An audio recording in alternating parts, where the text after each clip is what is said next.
Welcome to CSI Training. Our mission is to impart the information, techniques, and confidence to successfully apply RBM, reliability-based maintenance technologies and products. Thank you for joining the thousands who have recognized and selected CSI Training as the world leader for quality instructional products. This program, Electric Motor Analysis, provides a solid foundation for analyzing electric motors by examining the physical construction of motors and the principles on which they operate.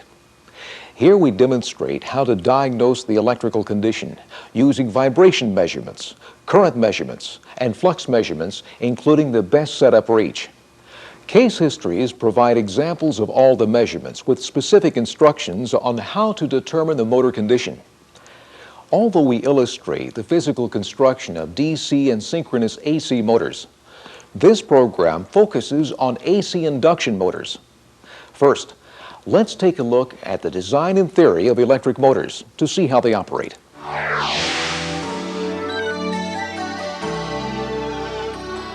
Motors are devices that convert electrical energy into mechanical rotating energy. They come in numerous shapes and sizes to meet specific power, speed, size, and environmental requirements. Motors are made up of two primary parts, the rotating part called the rotor and the stationary part called the stator. The rotor responds to an electromagnetic field in the stator, causing it to spin. AC induction motors have no electromechanical tie to the rotor. AC synchronous motors differ in that they have a mechanical tie through the use of slip rings to input a DC current to the rotor. The DC rotor or armature has either slip rings or a commutator. This program focuses on induction motors. The rotor itself is made up of rotor bars connected by end rings and a core. The core is made of individual soft iron laminations insulated from each other, which reduces the amount of eddy current traveling through the core and therefore reduces heat and increases efficiency. The end rings and bars can be cast onto the core as one piece using a material like aluminum, or they can be individual bars such as copper that are then connected to end rings. These bars and end rings carry the current and must have good connections. This type of rotor is usually referred to as a manufactured or fabricated rotor. The other part of the motor is the stator. It is assembled in the housing. Like the rotor, it has a core of electrically insulated soft iron laminations to reduce eddy current flowing through this core, which then reduces the amount of heat generated. The slots in the core are for coils.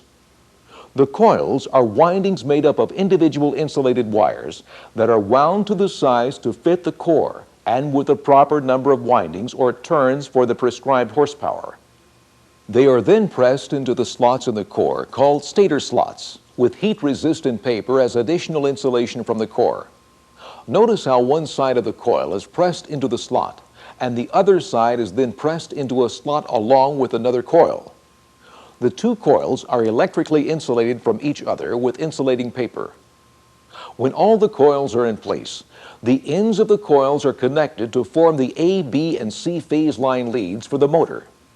The ends are tied together to hold them in place, and the entire stator assembly is tested before being heated and then dipped into a varnish vat that insulates the individual components and stiffens the stator assembly. Another method sometimes used to insulate the stator is the VPI system. It is a vacuum pressure impregnation process using an epoxy or polyester resin mix that is heated. A vacuum is drawn to remove air and moisture. Then the stator is flooded with the resin, forcing it into the stator using pressure. The epoxy is baked on to all the surfaces, forming a rigid stator assembly.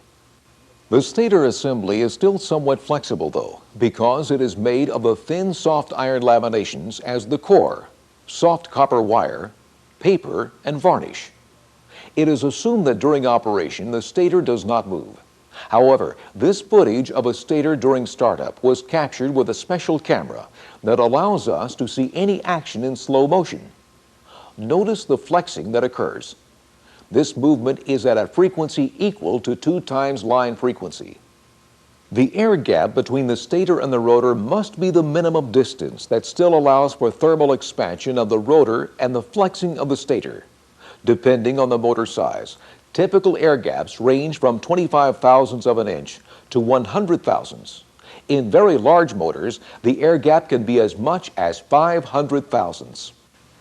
Now that we've seen the components that make up a typical motor, let's take a look at the principles that cause a motor to work.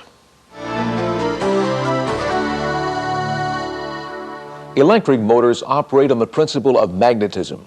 Although most motors do not have permanent magnets in them, they use electromagnetic fields to force the rotor to spin in much the same way that the fields of bar magnets can repel or attract each other.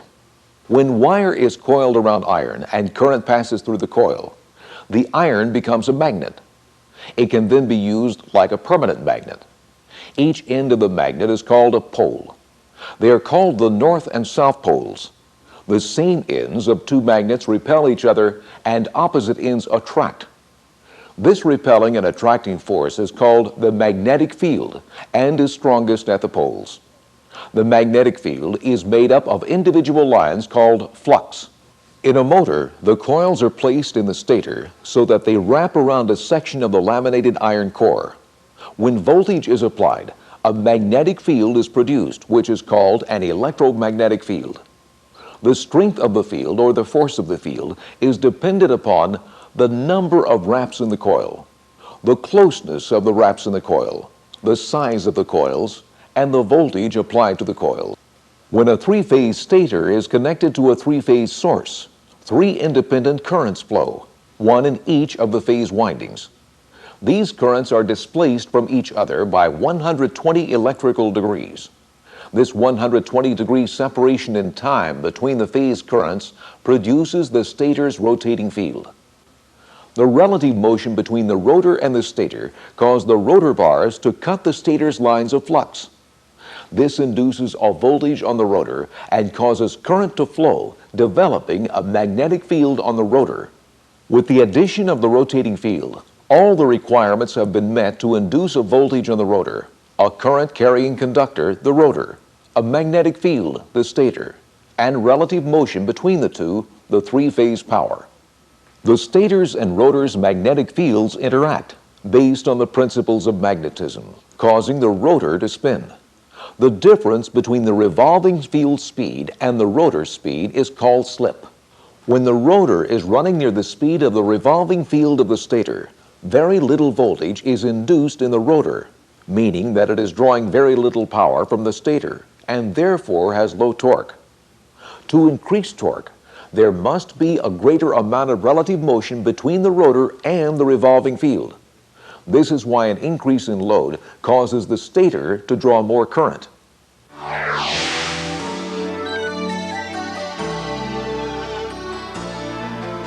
Electrical defects in motors are either in the rotor or stator, and are most commonly a mechanical defect that adversely affects the electromagnetic field or flux.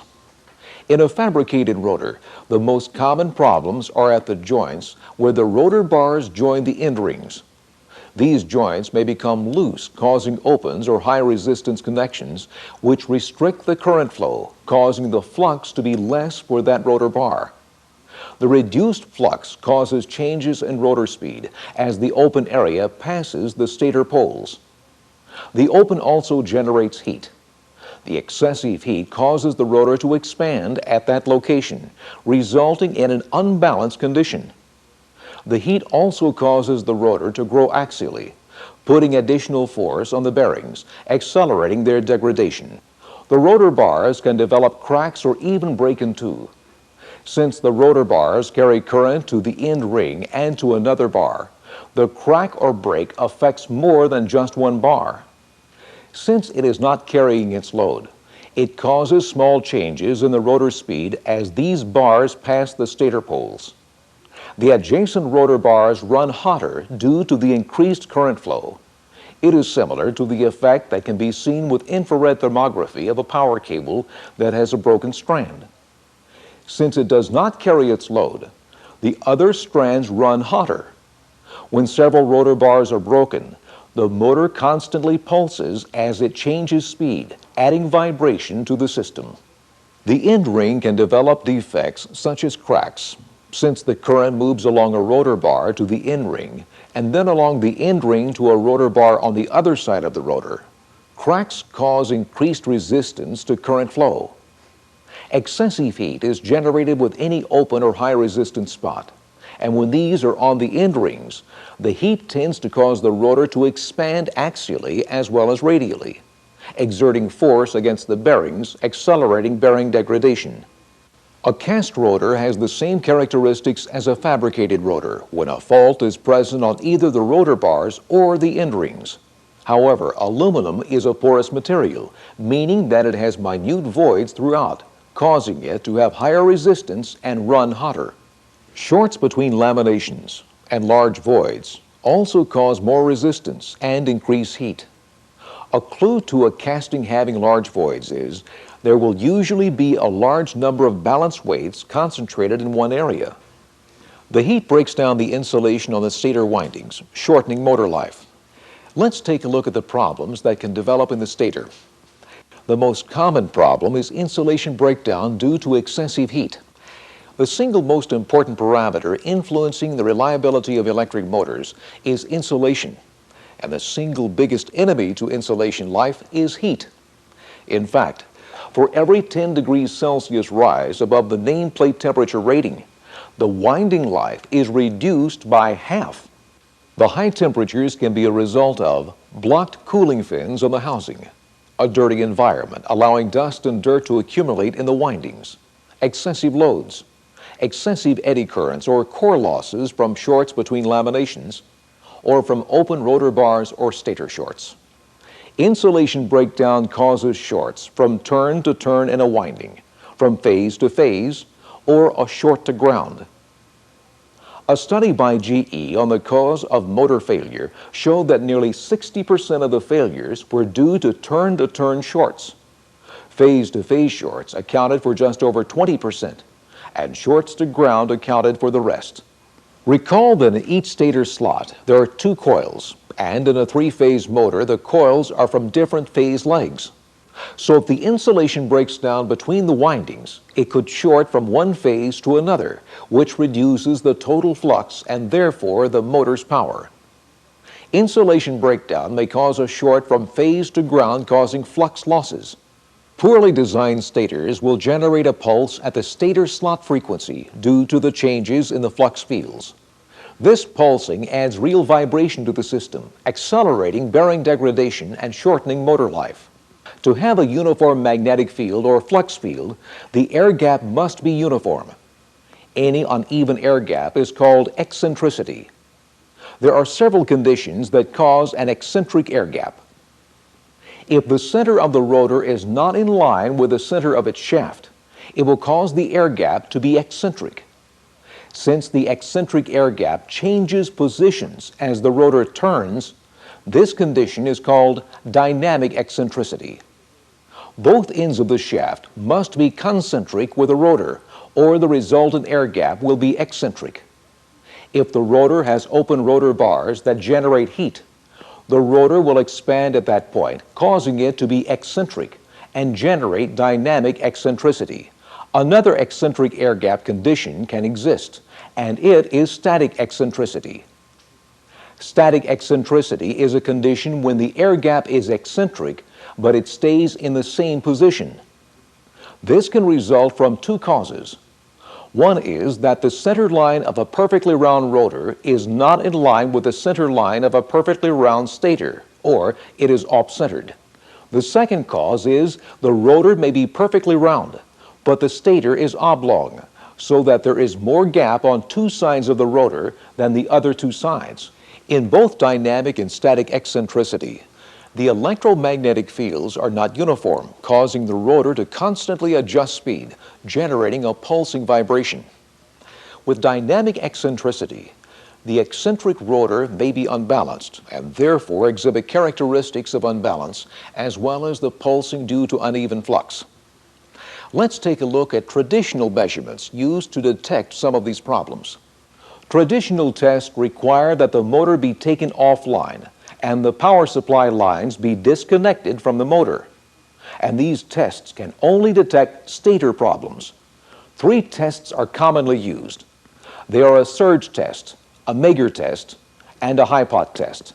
The high-pot test detects insulation breakdown that cause phase-to-ground shorts and shorts from phase to phase. The connections are made to a frame ground and to each phase leg. Voltage is applied across the phases with very low amperage to check for leakage. As the voltage is slowly brought up to about double the operating voltage, leakage will occur as the unit initially acts as a capacitor. After the desired voltage is reached, in this case 9600 volts, it is held for a minute or so to determine if there is any current leakage. The unit should have linear leakage and no shorts after reaching this level. Each phase must be tested in the same manner. The surge test detects insulation breakdown, shorts to ground, and shorts turn to turn. It does this by comparing the response of 2 phases at a time when a rapid pulsing voltage is input. When no winding problems exist, the 2 signatures should be the same. When a short exists, the signature is damped. The Mager test uses a megohm meter and is similar to the high-pot test. It applies a DC voltage to check phase-to-phase and phase-to-ground insulation condition, and these resistance values can be trended. The next section shows the test and measurements that can be made without taking the machine offline.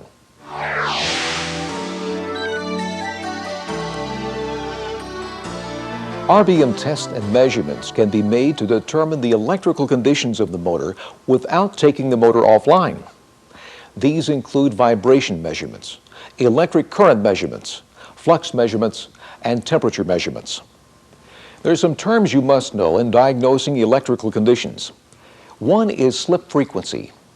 Slip frequency is the difference between the synchronous speed and the actual turning speed. For example, a synchronous speed of a 4-pole motor is 30 Hertz, or 1800 cycles per minute. However, the actual shaft turning speed may only be 29.5 Hertz, or 1770 RPM.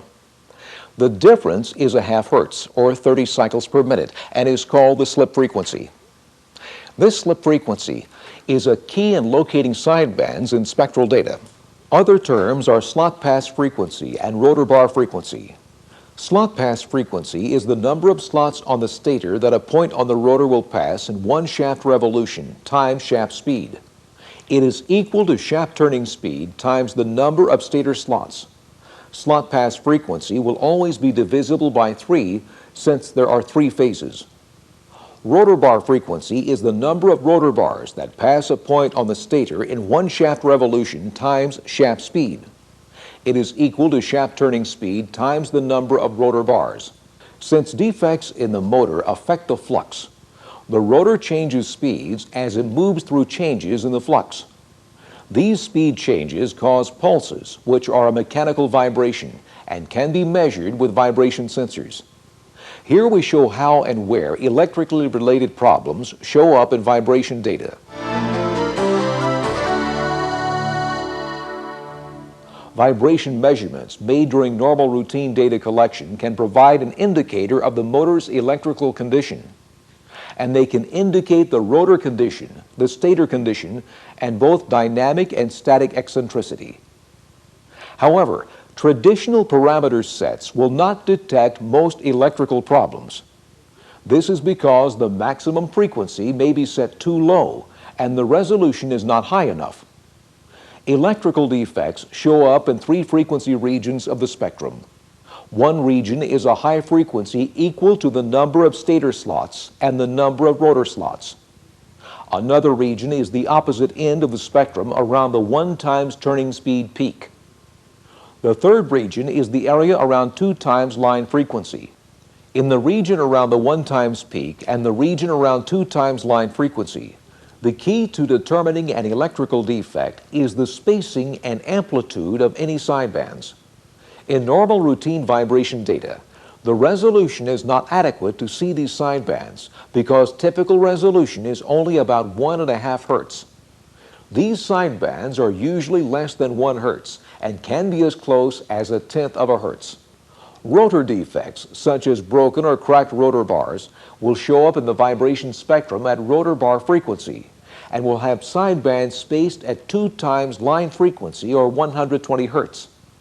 However, the predominant location in spectral data is the 1 times turning speed peak, which looks like unbalance.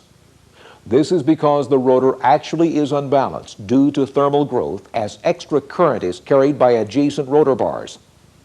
This turning speed peak, though, will have sidebands. The sideband spacing will be equal to the number of poles in the motor times the slip frequency.